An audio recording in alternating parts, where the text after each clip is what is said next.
Le Festival de l'Apprendre, initié en 2020 par le Learning Planet Institute autour de la Journée internationale de l'éducation portée par l'UNESCO. C'est la première édition à Saint-Étienne, mais c'est un festival qui existe à l'international et qui s'est déroulé du 22 au 27 janvier 2024 avec plus de 30 événements gratuits accessibles à tous. Coordonné par le Centre Créal, ce festival explore les nouvelles manières d'apprendre et d'enseigner à l'heure des transitions, nous invitant à apprendre à prendre soin de soi, des autres et de la planète. Le sens de tout ça, c'est de se dire comment est-ce qu'on apprend ensemble. Et à Saint-Étienne, j'avais particulièrement envie de dire comment est-ce qu'on se rencontre déjà pour se connaître et pour essayer plus tard de faire des projets ensemble. Bonjour Marion, qu'est-ce qu'on va faire aujourd'hui ? Alors aujourd'hui, on va distribuer des flyers dans toute la ville de Saint-Étienne et là, je vous emmène au Centre Créal, donc l'association porteuse du festival. Voici les locaux, aux 2 rue des Arts, c'est des bureaux partagés. On y va ? Pour l'organisation de ce festival, 3 personnes étaient très impliquées, Denis, salarié administrateur, et 2 bénévoles, Marjorie, coordinatrice du festival, et Emma pour la coordination des bénévoles. Alors je vais peut-être commencer par mon statut au Centre Créal. Je suis la directrice pédagogique du Centre Créal. Donc Créal, c'est pour création et recherche en éducation art et langue. Et du coup, on peut dire que j'ai une vision de toutes les créations et des processus de recherche qui sont en cours dans l'association, même si ce n'est pas moi qui les fais tous. Sur le Festival de l'Apprendre, j'ai été la coordinatrice également, donc de l'ensemble des événements. Et on peut dire aussi l'initiatrice, puisque déjà à Berlin, donc de là où vient le Centre Créal, qui est né à Berlin, on participait au Festival de l'Apprendre de Lyon en visioconférence.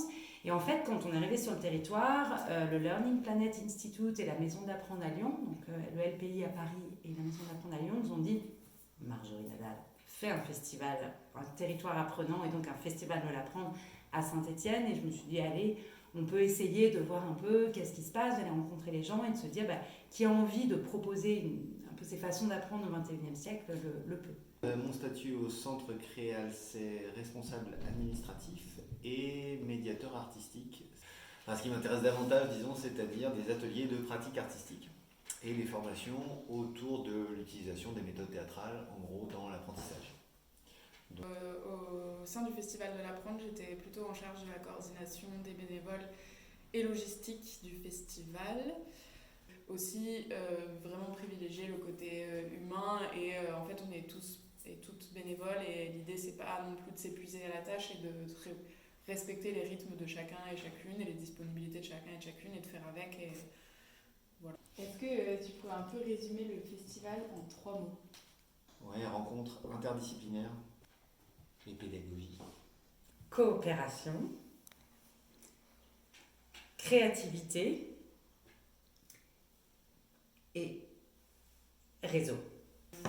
Énergie, espoir et l'apprendre. Enfin, je vois pas. Une équipe de bénévoles était particulièrement impliquée pendant le festival, dans le cadre de leur projet tutoriche.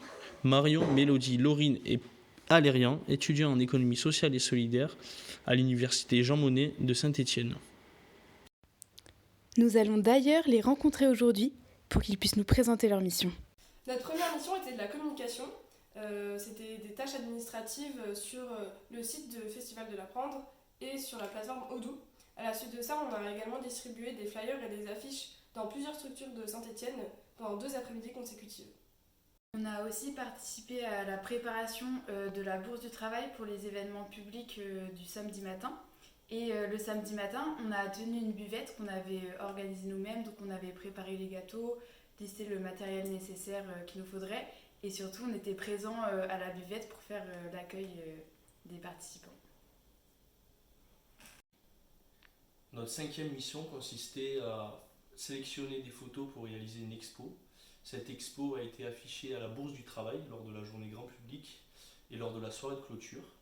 Lors de la soirée de clôture, on a également sélectionné des musiques et nous avons également mis un paperboard à disposition afin d'avoir des retours sur le festival et des suggestions pour l'amélioration.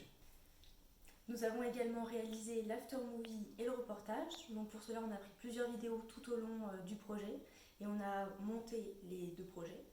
Et pour terminer, nous avons animé le bilan en utilisant l'outil des chapeaux de Bono. Les bénévoles ont également pu participer à différents ateliers du festival, comme la découverte de l'impression typographique, la cantine solidaire, organisée par l'association Terrain d'entente, l'expression de soi par la peinture, animée par une art thérapeute, la médiation animale autour de l'apprentissage de la langue anglaise, la confiance en soi par le théâtre. Nous avons d'ailleurs la chance d'avoir en direct une journaliste à la journée grand public du Festival de l'Apprendre. Bonjour, donc ce matin on se retrouve à la Bourse du Travail pour une série d'ateliers, de conférences, de spectacles et une super buvette préparée par les bénévoles. Suivez-moi.